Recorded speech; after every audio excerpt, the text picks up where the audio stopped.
Salam dan bahagia para guru hebat. Setiap manusia memiliki cara pandang sendiri tentang dunia sesuai dengan usia dan tumbuh kembangnya. Ki Hajar Dewantara meyakini bahwa dalam proses pembelajaran harus sesuai dengan kodrat anak.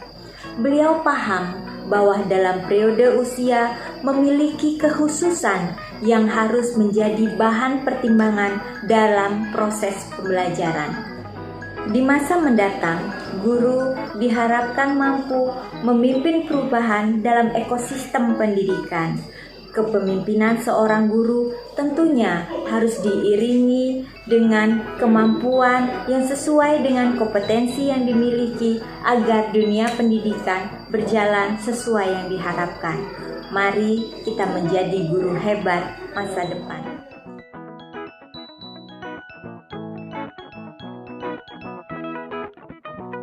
Memang lucu sih kabarnya, memetik bunga dekat kolam. Selamat pagi hadirin sekalian, izinkan kami mengucapkan salam.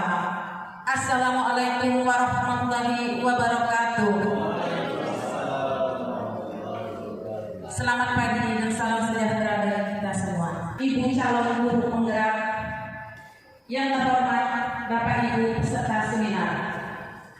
Aku panjangkan kehadiran Allah Subhanahu wa Ta'ala atas segala rahmat dan hidayahnya, sehingga pada pagi yang berbahagia ini kita dapat berkumpul di sini guna mengikuti acara seminar aksi nyata dalam program calon guru penggerak angkatan 5 di Kabupaten Bangka tahun 2022 kali ini. Baiklah, kita buka acara ini dengan bersama-sama melafazkan basmalah. Terima kasih. Selanjutnya, sambutan dari Kepala SMP Negeri 2 Sumaria kepada Bapak Margono MPD, disilakan. Assalamualaikum warahmatullahi wabarakatuh. Alhamdulillah. Pada hari ini datang seminar aksi nyata ya, dari kebiasaan lain ya. Apa tadi judulnya tadi? Aksi nyata budaya positif, yaitu Nabi Wiranti ya. Nah, Mas Bapak, pada saat sudah seminar ini nantinya ada tindak lanjutnya, jadi ada follow-up-nya. Jangan sampai nantinya ini boleh sampaikan seperti apa sih budaya positif itu, nah, cuma lewat aja. Nanti kalau ada yang bagus, nantinya dari hasil seminar ini kita praktekkan bersama-sama, baik yang berasal dari UPTD SMP Negeri 2 maupun yang berasal daripada UPTD SMP yang lainnya. Kenapa? Jadi hari ini seperti sharing ya, apa yang sudah dilakukan oleh Guru Nobi, mudah-mudahan nantinya bisa menular kepada Bapak Ibu semuanya, baik yang ada di SMP Negeri 2 maupun dari SMP yang lain. Kemudian yang kedua, ini juga sebagai sarana ya, kita saling berbagi ilmu. Nanti menerima saran-saran ya, daripada Bapak Ibu peserta seminar ya, seperti apa sih sebaiknya kalau misalnya dari program-program itu ada yang perlu diperbaiki. Kita tidak hanya menerima aja, dengerin aja, tapi juga bisa memberi masukan. Yang jelas harapan Bapak seminar ini bisa menghasilkan sesuatu yang baik untuk kemajuan pendidikan, terutama tadi disampaikan di Kabupaten Bangka. Dan yang terakhir, mudah-mudahan nanti Bapak Ibu semuanya bukan hanya guru Nobi Wiranti yang bisa jadi guru penggerak, Bapak Ibu guru yang lain juga bisa jadi guru penggerak, terutama yang senior-senior ini. Harusnya yang melangkah duluan. Kalau kita bicara tentang apa yang disampaikan oleh Bapak pendidikan kita, ya dari Watoro, ngasos dulu. Jadi memberi contoh dulu, baru memerintah. Ya. Jadi ngasos dulu, ingin bangun kacau, nanti dengan yang diberikan semangat, support, dan tubuhi Anda yani. Jadi kalau kita sudah memberikan contoh, juga nanti berikan semangat, kemudian kemudian juga mendorong apabila pekerjaan itu sudah dilaksanakan. Salah satu faktor ya, memberi penguatan pada kegiatan-kegiatan, pada aksi-aksi yang dilakukan oleh guru penggerak. Dan ini merupakan kewajiban daripada kepala sekolah. Kalau ada gurunya yang mau maju, harus didukung, ya, baik dari sarfas maupun dukungan moralnya. Kalau gurunya mau maju, kalau gurunya mau mundur, ya diingetin, dibimbing kembali. Tapi yang jelas, kalau abang yakin kalau yang ada di belakang sini tidak ada guru yang mau mundur, ya. Nanti hilang sertifikasinya. Ya Pak saya siap ya. Berarti ya, ingat ya Pak, ini sudah siap. Ini baru angkatan 5. Nanti angkatan 6 dan yang sekarang daftar angkatan 7. Pak Bidamane, Pak Tresno, Bu Vero, ya. Iya, mudah-mudahan bisa jadi penerusnya. Termasuk Pak Angga, masih muda. Harus semangatnya lebih tinggi dibanding yang tua-tua. Yang muda ya. Karena beri saya 1.000 ya. 1.000 daripada orang yang tua akan saya pindahkan Semeru. Bila beri saya 10 pemuda, saya kencangkan dunia. Dunia aja bisa dikencang, apalagi cuma Semeru ya. Semeru itu gunung di Jawa Tengah sana. Jadi kalau masih muda bagus untuk berarti maka dunia bisa berguncang. Nanti hujannya bukan di goyang-goyang pakai tangan, pakai ide-ide yang brilian yang bisa menggunakan dunia. Ini ada temuan yang bisa bermanfaat bagi dunia dan nanti bisa terdokumentasi. Siapa tahu nanti perlu sampaikan jelas berpasukan hukum ya, semua data dilakukan oleh semua guru sebenarnya, bukan hanya guru belajar, tapi yang positif. Udah ya, wassalamualaikum warahmatullahi wabarakatuh. Selamat menjalankan seminar.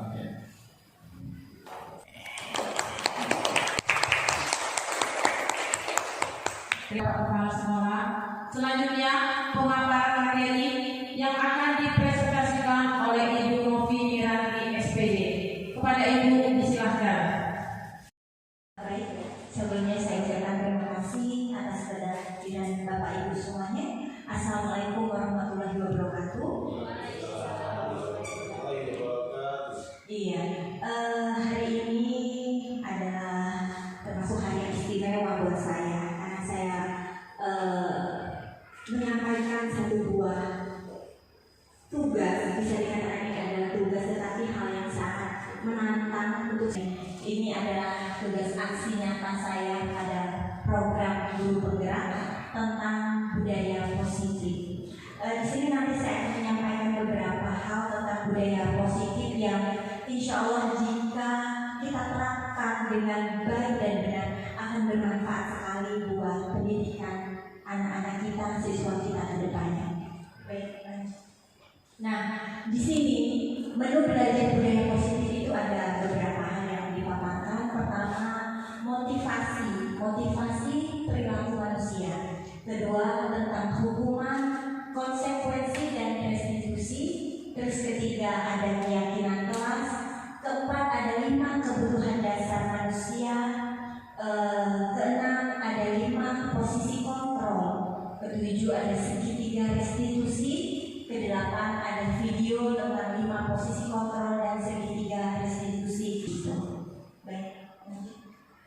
Nah, di sini kita berbicara tentang motivasi. Siapapun dalam kehidupan pasti mempunyai motivasi untuk mencapai apa yang akan dicapai ke depannya. Motivasi itu pada dasarnya kita mempunyai 3 motivasi dan perilaku manusia. Yang pertama itu adalah untuk menghindari ketidaknyamanan atau hukuman. Ini merupakan salah satu motivasi yang timbul dari sikap kita, yaitu pertama untuk menghindari ketidaknyamanan atau hukuman. Ini adalah tingkat terendah dari motivasi perilaku manusia. Biasanya orang yang motivasi perilakunya untuk menghindari hukuman atau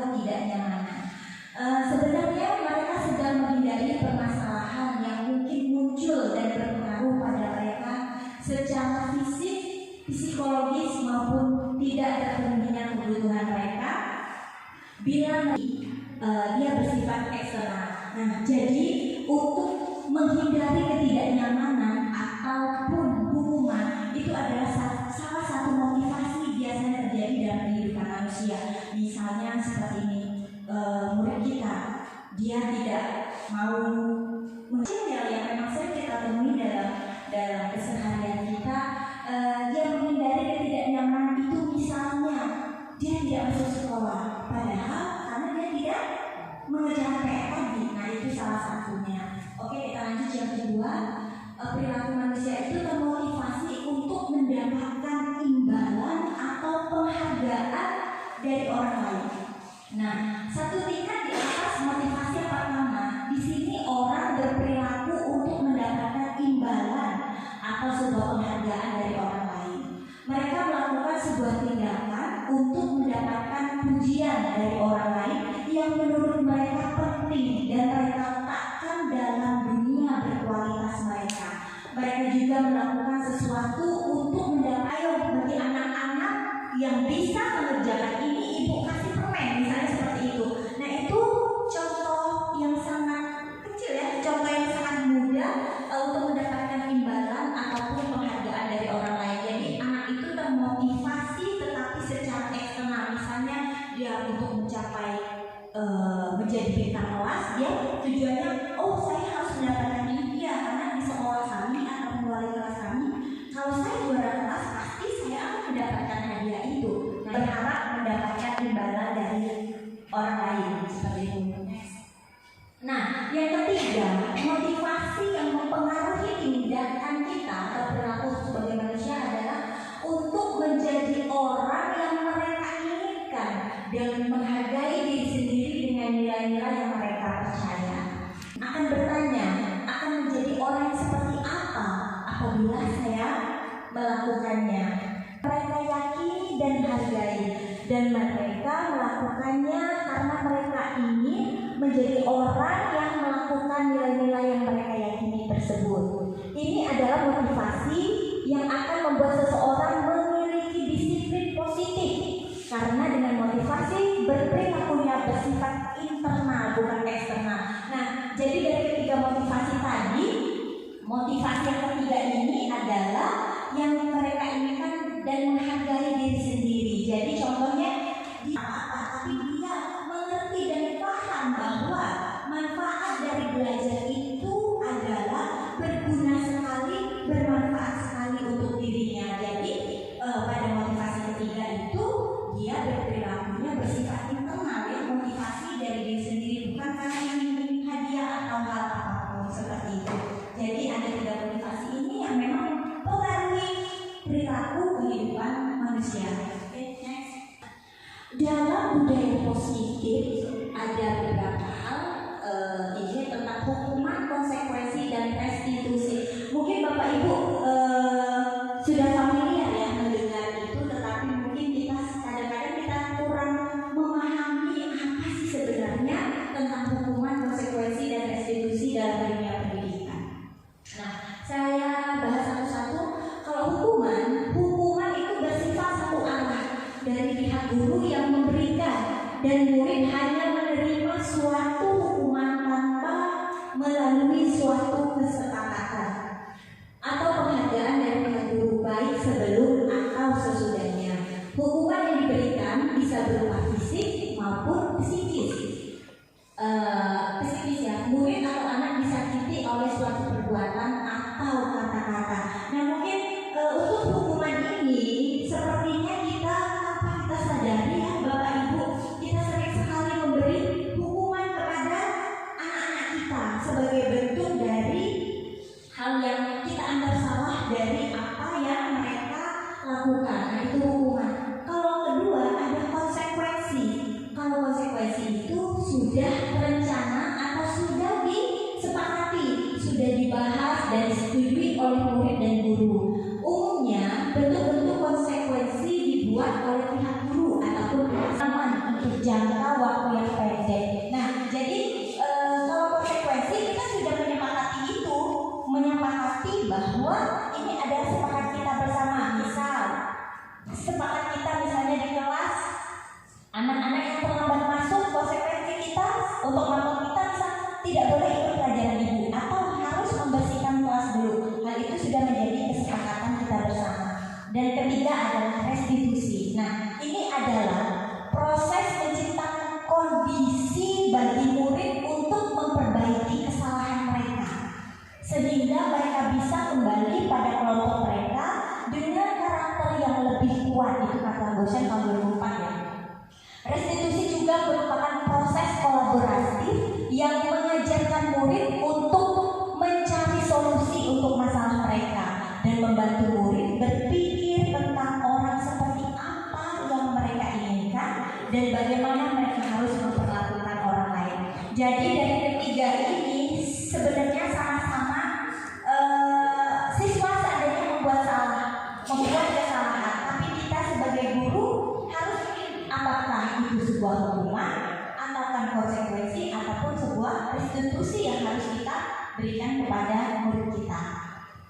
Berpusat pada keyakinan kelas. Keyakinan kelas itu adalah keyakinan sebagai fondasi dan arah tujuan sebuah sekolah atau kelas yang akan menjadi landasan dalam kelas memecahkan konflik atau permasalahan di dalam sebuah sekolah ataupun kelas. Adapun keyakinan kelas itu pertama bersifat abstrak daripada peraturan yang lebih rinci dan konkret. Terus yang kedua, keyakinan kelas berupa pernyataan-pernyataan universal. Terus yang ketiga, pernyataan keyakinan kelas senantiasa dibuat dalam bentuk positif. Keempat, keyakinan kelas hendaknya tidak terlalu banyak sehingga mudah diingat dan dipahami oleh semua warga kelas. Kelima, keyakinan kelas sebaiknya sesuatu yang dapat diterapkan di lingkungan tersebut. Semua warga kelas hendaknya ikut berkontribusi dalam pembuatan keyakinan kelas lewat kegiatan curah pendapat, dan terakhir bersedia meninjau kembali keyakinan kelas dari waktu ke waktu. Oke, kita berbicara tentang keyakinan kelas. Keyakinan kelas ini sangat-sangat penting untuk dijalankan bagi seorang wali kelas ya. Sangat penting keyakinan kelas sebelum kita memulai pelajaran. Dilakukan pada awal pertama kali kita masuk ke kelas itu. Jadi sepakat bersama anak-anak, kita ajak, ayo anak-anak untuk mapel. Maaf, karena saya mengajar seni budaya, misalnya untuk mapel seni budaya kita harus punya kesepakatan di dalam kelas kita seperti apa. Kita bikin di kertas, suruh anak menuliskan, dan nanti kita ajak mereka untuk menempel ataupun menuliskan apa yang mereka tulis. Misal keyakinan kelas pada mapel seni budaya, pas masuk kesepakatannya kelas harus bersih, harus benar-benar saling menghargai. Nah seperti itu contoh keyakinan kelas yang memang harus dibuat oleh seorang wali kelas ataupun guru mapel. Ibaratnya keyakinan kelas kita bersama siswa ya, kesepakatan apa saja yang harus kita kerjakan. Oke, lanjut. Bicara tentang 5 kebutuhan dasar manusia. Seluruh tindakan manusia memiliki tujuan tertentu. Semua yang kita lakukan adalah usaha terbaik kita untuk mendapatkan apa yang kita inginkan. Ketika kita mendapatkan apa yang kita inginkan, sebetulnya saat itu kita sedang memenuhi satu atau lebih dari satu kebutuhan dasar kita.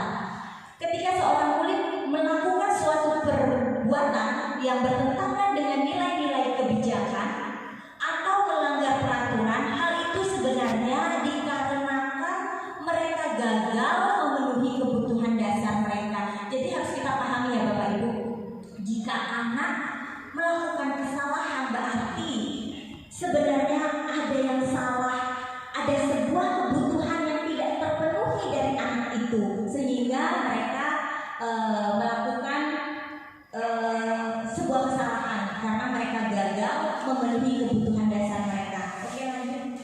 5 kebutuhan dasar manusia ini bukan hanya kebutuhan siswa saja, tetapi memang kebutuhan kita secara global, kebutuhan manusia secara umumnya. Yang pertama itu kebutuhan untuk bertahan hidup, itu memang kebutuhan kita jelas. Kedua, kebutuhan kasih sayang dan rasa diterima. Ketiga, kebutuhan kebebasan. Keempat, kesenangan. Dan kelima, kekuasaan.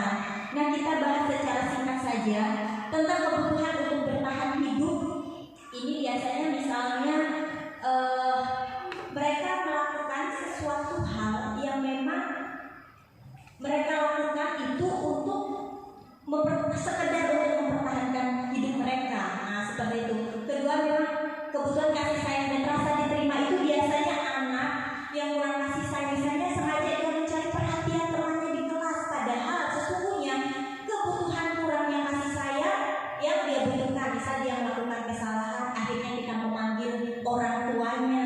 Terus kebebasan, masalah kebebasan, kadang-kadang anak itu melakukan hal-hal yang istilahnya kalau kata bapak anakku, nah itu dia sebenarnya kebebasan, dia sedang mencari kebebasan.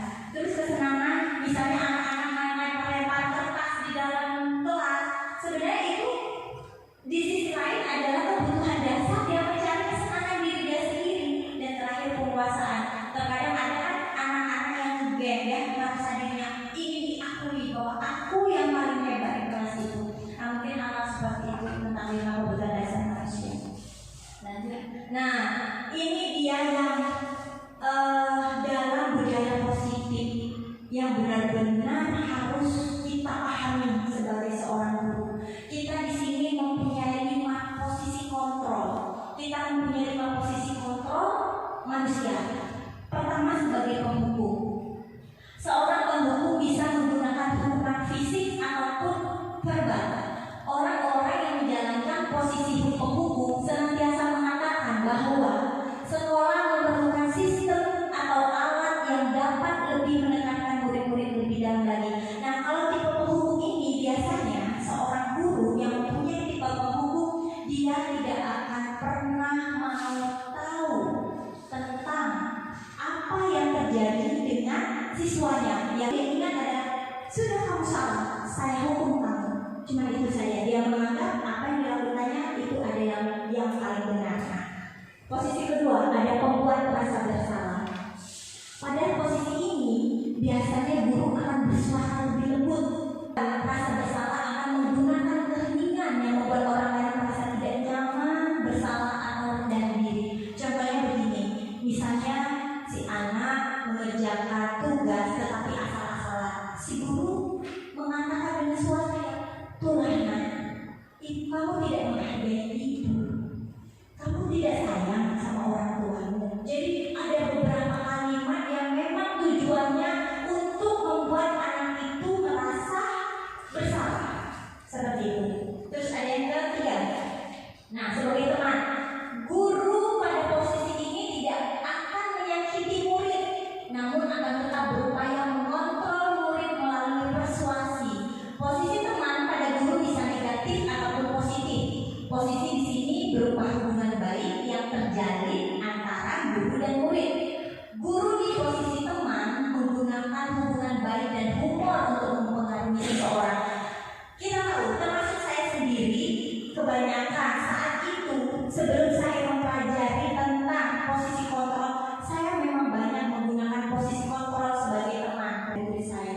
Apalagi ini adalah SMP ya. SMP itu kan ibaratnya kata orang anak-anak lewat, remaja belum nyampe, masih posisi transisi.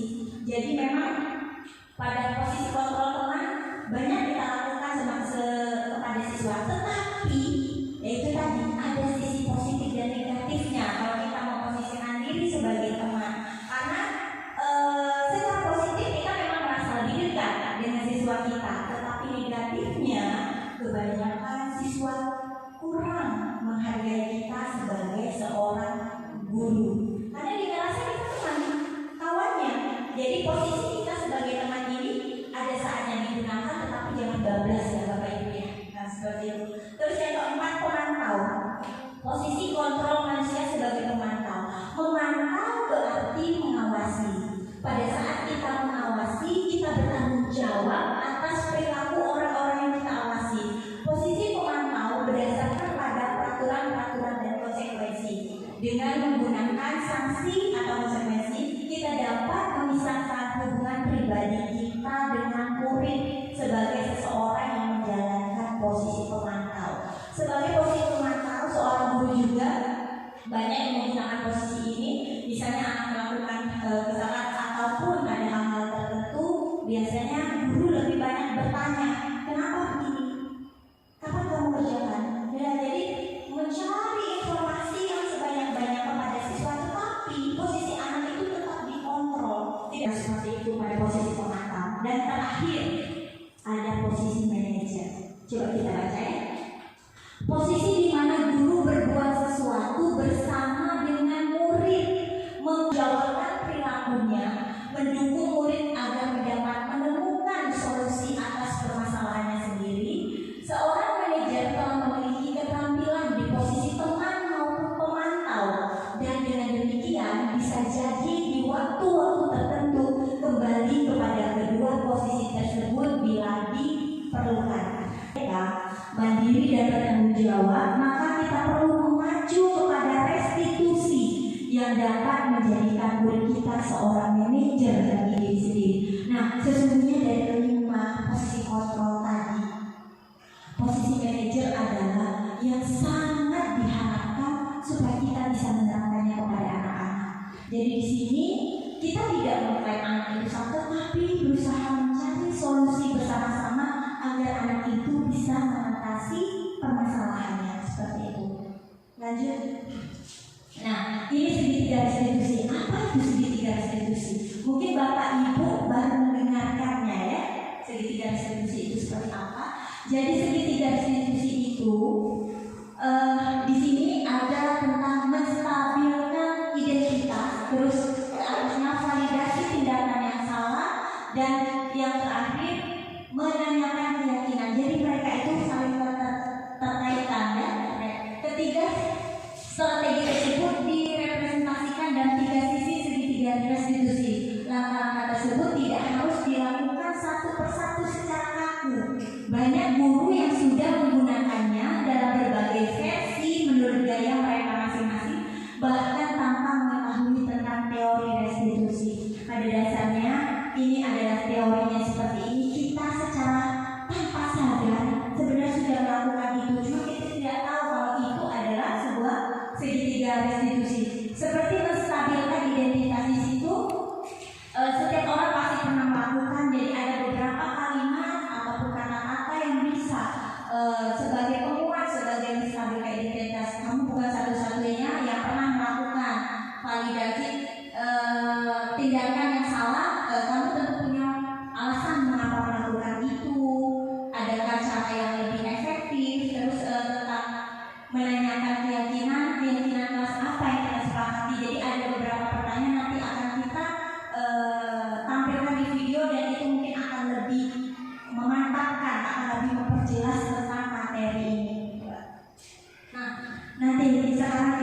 atau ketergantungan dari murid kepada orang tertentu.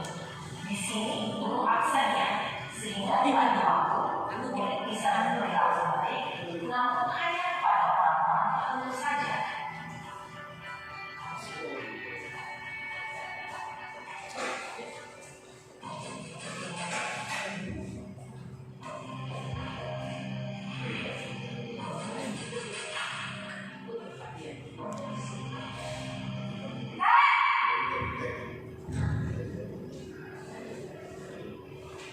Selamat pagi, Bu.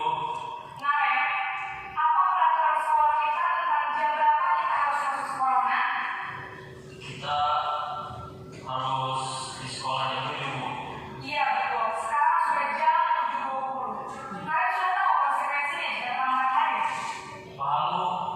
Saya harus tinggal kelas pas jam istirahat selama 20 menit. Iya benar, konsekuensinya demikian. Jadi nanti jam 9.30 pas istirahat, kamu harus tinggal di kelas, kerjakan tugas tambahan untuk ketinggalan kamu, ya? Baik, Bu. Posisi pemantau mengandalkan penghitungan atau data untuk mengontrol murid. Guru mengarahkan murid berdasarkan peraturan dan konsekuensi. Seorang pemantau menunjukkan bahasa tubuh dan ekspresi wajah yang datar dan cenderung formal.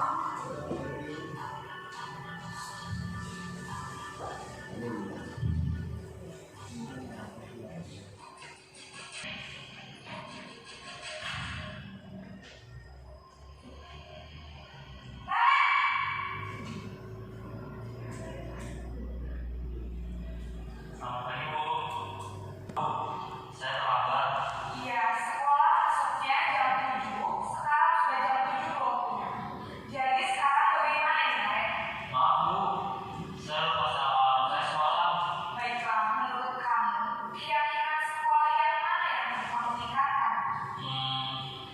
Menghargai diri sendiri dan orang lain mungkin, ya, Bu. Setuju. Jadi, apakah kalian meyakini prinsip saling menghormati tersebut? Iya, Bu. Saya meyakininya. Apakah kalian bersedia memperbaiki masalah keterlambatan ini? Bersedia, Bu. Bagaimana kamu akan memperbaiki masalah keterlambatan ini? Saya akan coba untuk tidak lupa menyetel alarm saya, Bu. Baik, kalau kalian lupa menyetel alarm di rumah, ada orang yang kira-kira bisa bantu mengingatkan tidak? Ada, Bu. Kakak saya, Kak Emma. Ada lagi selain Kak Emma? Selain Kak Emma, ada ibu saya. Baik, jadi yang mengingatkan Andre adalah Kak Emma dan ibu kamu, ya? Kira-kira akan mulai saat kapan, Andre? Setelah pulang sekolah, akan segera saya lakukan. Baik, jadi Naren akan setel alarm untuk bangun besok pagi dan akan diingatkan oleh kakak dan ibunda Naren, ya. Ada lagi yang ingin perlu dilakukan, Naren? Agar tidak terlambat bangun lagi. Tidak ada, Bu. Baik, Naren. Terima kasih untuk kerjasama kamu. Sekarang kamu perlu kembali ke kelas untuk belajar. Baik, Bu. Terima kasih.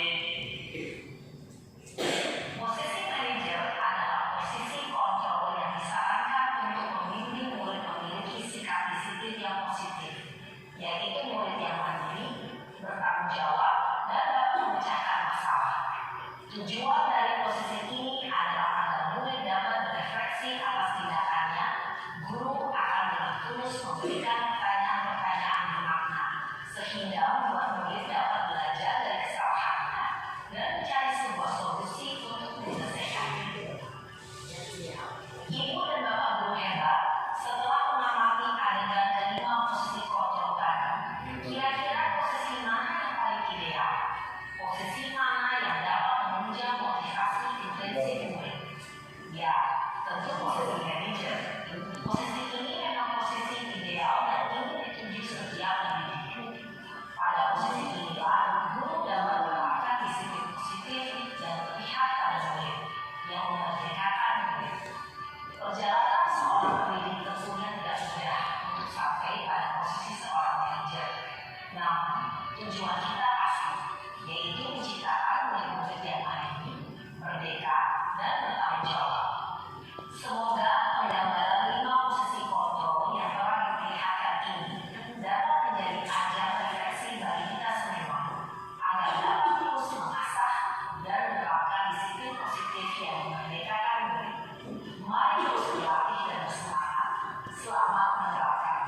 Salam dan bahagia Ibu dan Bapak Guru hebat.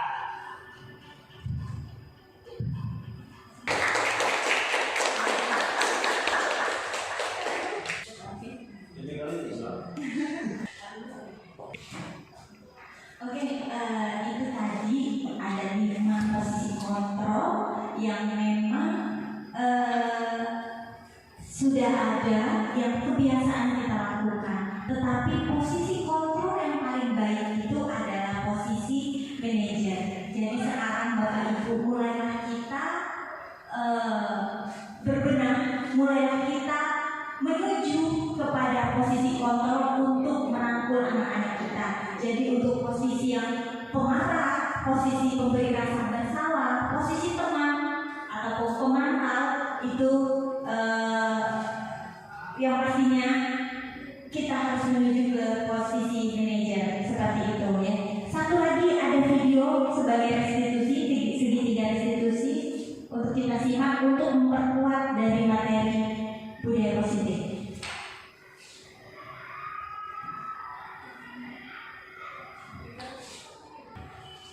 Salam dan bahagia Ibu dan Bapak Guru hebat.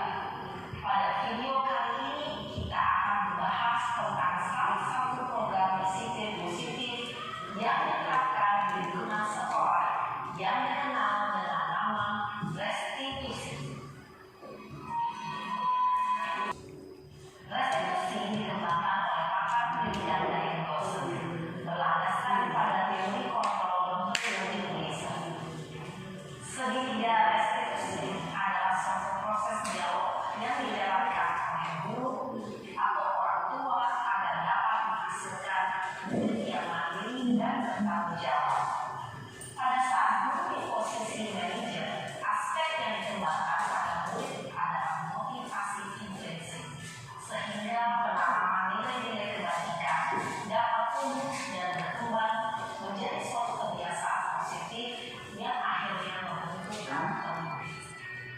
Proses dialog ini terdiri dari 3 langkah yang digambarkan pada 3 sisi pada segitiga restitusi. Sisi pertama adalah menstabilkan identitas. Sisi yang kedua adalah validasi tindakan yang salah. Dan sisi yang ketiga adalah menanyakan keyakinan. Ibu dan Bapak Guru, berikut ini akan menunjukkan bagaimana seorang guru berada dalam posisi manajer menggunakan penerapan segitiga restitusi.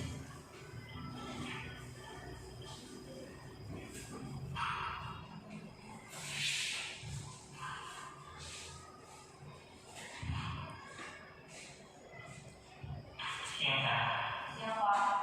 Sudah lama tidak bekerja. Kenapa akhirnya ada di sini? Kesel Pak, sebab masa aku dikatain Pak, kenapa? Ya aku marah lah.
Yakinlah, Pak.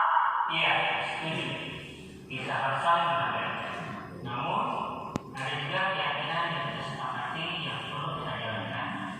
Apabila kita sedang marah, Ya, saya bisa beraktif mulai dengan diri sendiri. Saya bisa jadi lebih sabar, mengambil waktu tidak berpikir mau apa saja. kira-kira kamu bersedia memperbaiki masalah ini tidak? Sedia, Pak. Kalau kamu memperbaiki masalah ini, kamu akan menjadi orang seperti apa? Saya akan menjadi orang yang bertanggung jawab kali ya, Pak. Dan senantiasa proaktif. Iya, menurut kamu, bagaimana rasanya menjadi orang seperti itu? Ya nyaman lah, bangga bisa bersabar dan berhenti. Baiklah kalau begitu. Yuk kita pikirkan bagaimana memperbaiki masalah ini.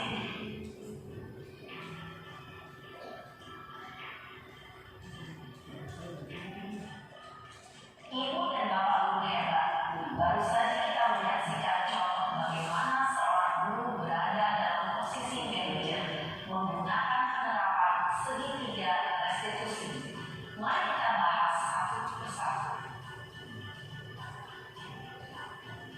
Pada sisi pertama, menstabilkan identitas berdasarkan pada prinsip bahwa membuat kesalahan adalah bagian dari proses pembelajaran.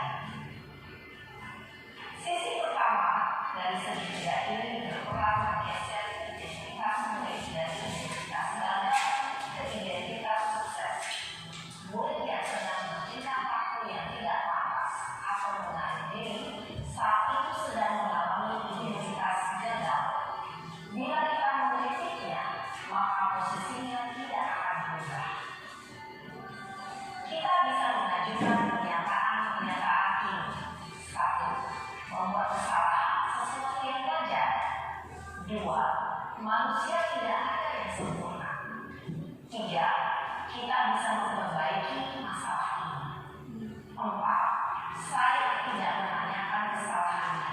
Saya lebih fokus bagaimana memperbaiki masalah ini. 5. Apakah saat ini kamu pernah menjadi orang yang baik untuk dirimu sendiri?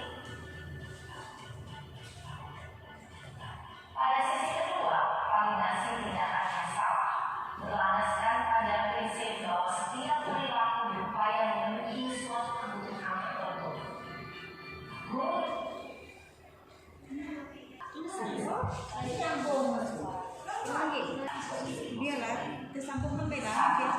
kamu bisa saja bertindak gegabah dan berani. 2.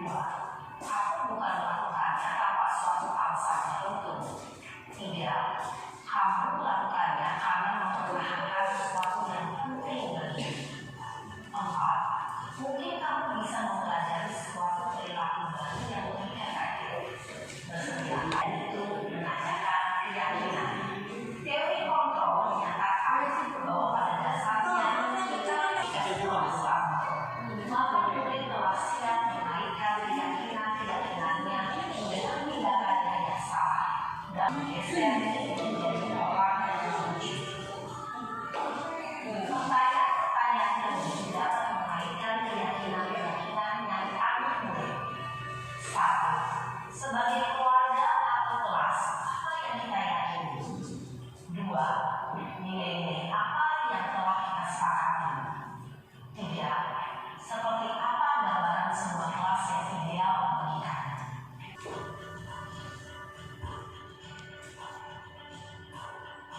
Dalam menerapkan segitiga restitusi, perlu memperhatikan beberapa hal, yaitu 1. Perilaku yang salah perlu dikaitkan dengan nilai-nilai atau keyakinan-keyakinan yang telah disepakati atau dituju. 2. Kesediaan orang yang melakukan kesalahan untuk memperbaiki masalah. 3. Pemecahan masalah sebisa mungkin relevan atau memiliki hubungan dengan masalah yang ada. 4. Usaha. Perlu adanya suatu usaha perbaikan dari pihak yang berbuat kesalahan. 5. Waktu. Perlu didedikasikan waktu dari pihak yang berbuat kesalahan. Tanyakan kapan akan mulai dilakukan usaha untuk memperbaiki masalah. Dengan memahami struktur penerapan segitiga restitusi, diharapkan guru dapat menerapkan posisinya sebagai manajer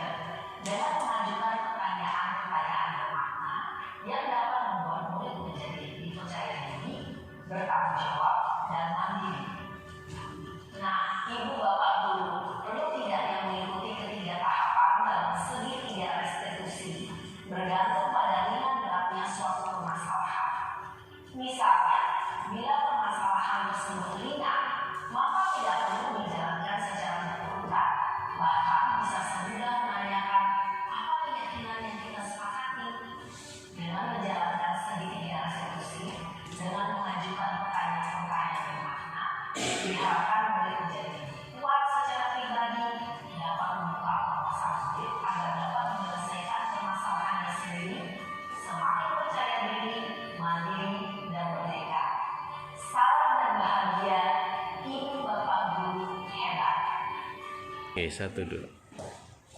Baik Bapak Ibu, itulah pemaparan saya tentang budaya positif, di mana di situ ada tentang 5 posisi kontrol, terus ada juga tentang segitiga restitusi. Harapan saya sangat besar sekali kepada teman-teman semua agar kita bersama-sama bisa menerapkan dalam posisi kontrol sebagai manajer. Jadi untuk posisi kita sebagai kontrol yang marah-marah segala macam, sedikit demi sedikit mari mulai kita hilangkannya, kita bersama-sama untuk bisa memposisikan diri sebagai kontrol manager dengan segitiga restitusinya agar anak-anak pun merasa nyaman, merasa merdeka, tidak merasa takut, tidak merasa dendam kepada kita, tetapi akan membawakan pembelajaran yang lebih bermakna lagi, akan membuat anak-anak rindu akan sekolah, bukan malah membuat anak-anak merasa tidak mau untuk berangkat ke sekolah. Mungkin seperti itu. Saya kembali ke paparan saya, lebih dari kurang saya mohon maaf. Wassalamualaikum warahmatullahi wabarakatuh. Terima kasih kepada Ibu narasumber. Bapak Ibu, demikianlah telah kita dengarkan bersama-sama paparan dari Ibu narasumber kita yang mengambil materi tentang budaya positif tadi. Semoga apa yang disampaikannya tadi merefleksi diri kita atau menyadari kita ini berada pada posisi yang mana. Demikianlah Bapak Ibu. Selanjutnya akan kita buka dengan sesi tanya jawab, di mana di sesi ini kami akan memberikan kesempatan Bapak Ibu untuk bertanya seluas-luasnya. Bapak Ibu peserta seminar, berikutnya kita akan membuka sesi tanya jawab, di mana dalam sesi ini kita akan membuka atau memberikan kesempatan kepada Bapak Ibu untuk bertanya seluas-luasnya, atau kalau boleh juga menanggapi, memberi masukan atau bahkan mengkritik lah ya, atau saran, tentang saran. Baiklah, mungkin kita akan buka dalam 2 termin atau 2 sesi, di mana sesi pertama akan kita batasi dengan 3 penanya. Kepada Bapak Ibu kami silahkan. 1, 2, 3. Ya, Bapak Anda atau ada kita langsung cari 3 orang dulu atau mau satu persatu? Selain Pak Anda ada dulu nggak? Ada lagi? Bapak Anda, kemudian Ibu Tias, ada lagi? Ibu Mora, terima kasih. Ya baiklah, kita langsung ke penanya pertama, Bapak Enggan Gerakan SPD. Kepada Bapak disilahkan. Ya, baik. Assalamualaikum warahmatullahi wabarakatuh. Terima kasih kepada Ibu Moderator sudah memberikan kesempatan kepada saya. Sebelumnya saya ingin memberikan masukan dulu ya, mungkin tidak apa-apa ya, terkait dengan slide PowerPoint-nya. Jadi menurut saya ya, dan mungkin beberapa kali saya sering dari narasumber, PowerPoint-nya terlalu banyak teksnya di sana. Jadi itu bukan PowerPoint. PowerPoint kan intinya adalah kita memberikan atau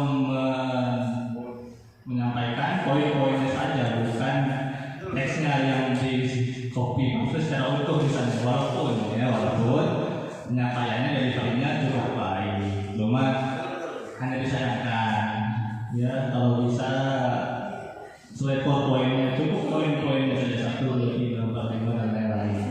Jangan full teks doang tadi. Itu yang pertama.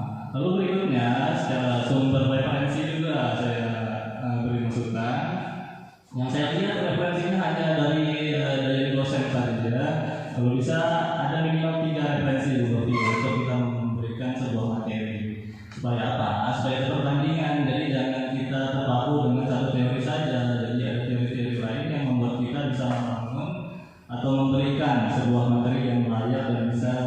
untuk si pendengar atau audiens dapat insight baru atau dapat ilmu baru.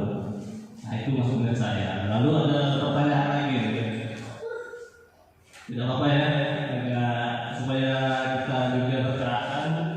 Karena saya juga di sini mendapat sebuah ilmu. Jadi kata Novi tadi, guru yang baik itu adalah guru yang berposisi sebagai manajer. Saya sempat mengikuti kuliahnya Profesor Renata Sari, dia guru besar Fakultas Ekonomi UI, mengatakan bahwa ada dua jenis guru. Kalau kita bicara manajer, yang pertama ada guru kurikulum, yang kedua ada guru inspiratif. Nah, kalau kita bicara manajer, guru kurikulum itu guru yang sesuai dengan aturan atau normatif.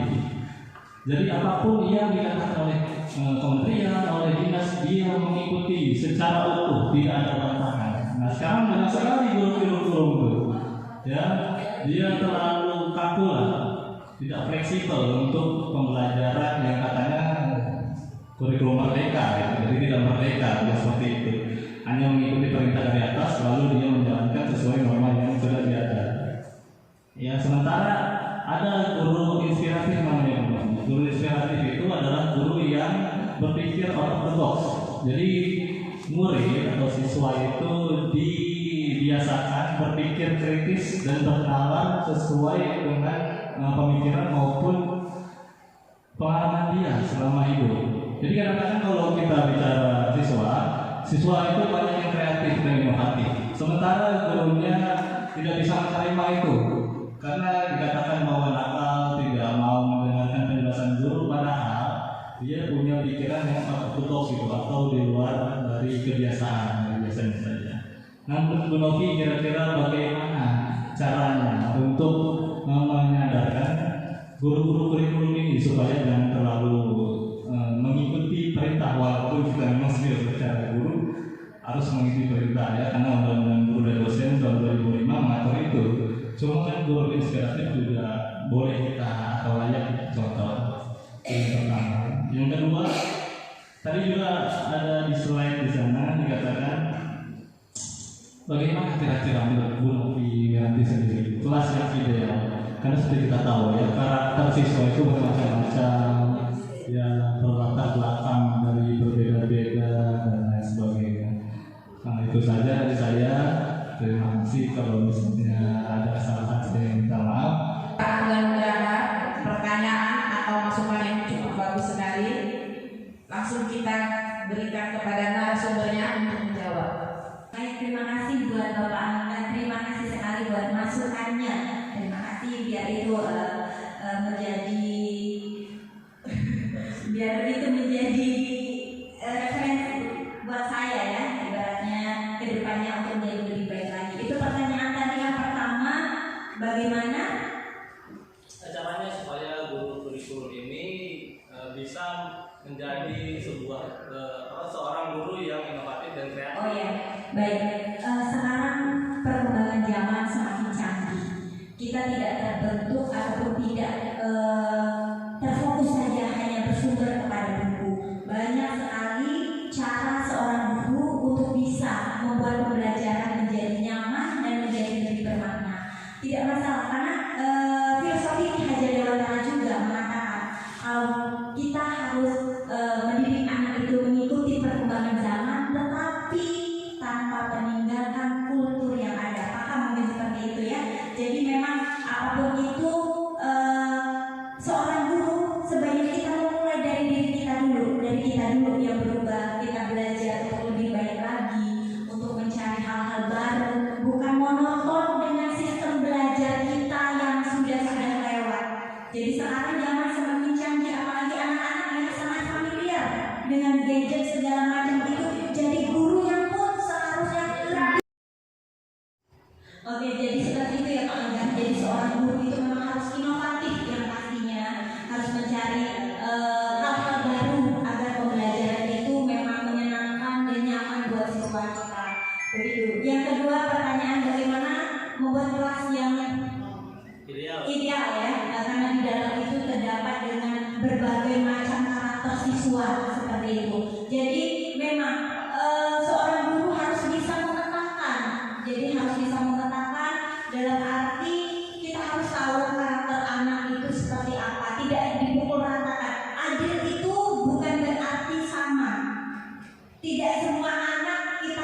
memberikan hal yang sama. Ibarat si A diberikan seperti ini, si B belum tentu bisa menerima seperti itu.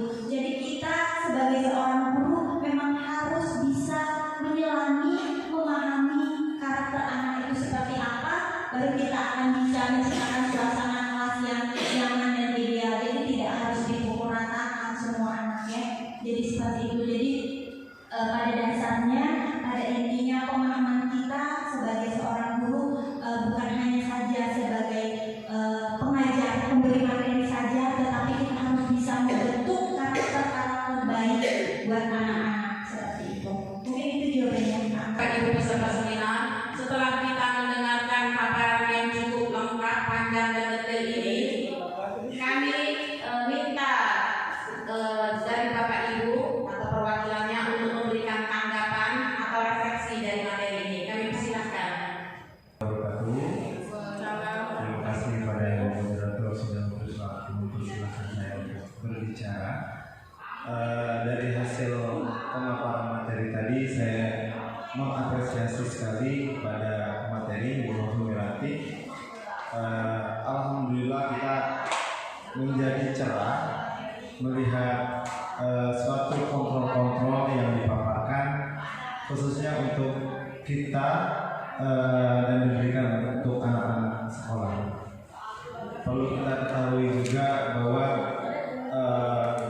tadi banyak sekali kontrol, tapi bagaimana nantinya karena kita memiliki latar belakang sekolah yang berbeda-beda. Misalkan saya sekolahnya dekat pesisir, mungkin agak berbeda pemeliharaan kontrol ke siswanya. Jadi ada beberapa alat kontrol tersebut bisa digunakan, tapi ada saat-saat tertentu. Benar kalau kita jadi guru itu pengennya yang ideal itu seperti manajer, tapi setidaknya harus ada tekanan untuk siswa. Ada saatnya kita menghukum, ada saatnya kita menjadi teman dan lain sebagainya. Tapi saya kebanyakan, mohon maaf sebelumnya, saya tipe orangnya penghukum, sebenarnya penghukum, tapi setidaknya saya merelaksasikan anak-anak seperti teman saya sendiri. Karena saya berkolaborasi di seni budaya, tentunya memiliki kerjasama tim yang bagus supaya memiliki budaya-budaya yang akan dilestarikan nantinya untuk ke depan. Begitu saja sih. Tapi saya memberikan aplaus ini yang sangat meriah, membuat pikiran saya jernih tentang kontrol ini. Saya juga kalau dibilang sadar dan tidak sadar juga tahu karena ini ada restitusi ya. Nah, ini merupakan segitiga yang sebenarnya pernah kita lakukan tapi kita tahu itu tuh artinya itu loh.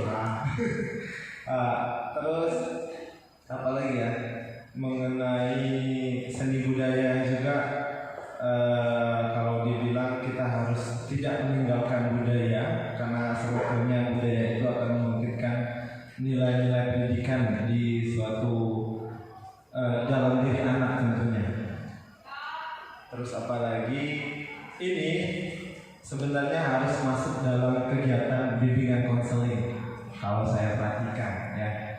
Cuma emang yang namanya guru itu harus ditanamkan nilai-nilai seperti kontrol seperti ini supaya kita bisa melihat kondisi siswa, terus perilaku anak, apa yang terjadi di dalam lingkungan kelas, sehingga kita bisa menetralisirkan perilaku-perilaku yang keluar dari jalannya, begitu ya. Intinya sekolah itu menjadi lingkungan yang baik untuk dunia kependidikan. Terima kasih. Begitu saja Pak. Kepada Baik. ini kepada Ibu Nora disilakan. Terima kasih. Assalamualaikum warahmatullahi wabarakatuh. Dari pemaparan atau penjelasan yang telah disampaikan narasumber yang bermateri tentang budaya positif, seperti yang dikatakan oleh Bapak Rian, menjadi cerah, gitu ya. Memang kita pada dasarnya kita sebagai guru kebanyakan untuk posisi kontrolnya itu kebanyakan ke posisi penghukum, harus berteriak. Seperti video yang disampaikan tadi, dia memanggil muridnya dengan bernada tinggi. Nah, itu dampak positif, dampak negatifnya itu buruk.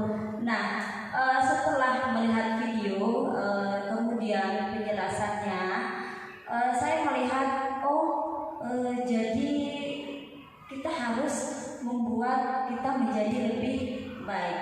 Kita juga bisa menjadi teman dan juga bisa menjadi manajer atau menjadi posisi ideal kita dari guru ke siswa kita. Memang pada saat ini karakter anak itu untuk anak-anak zaman dulu dan zaman sekarang sangat berbeda.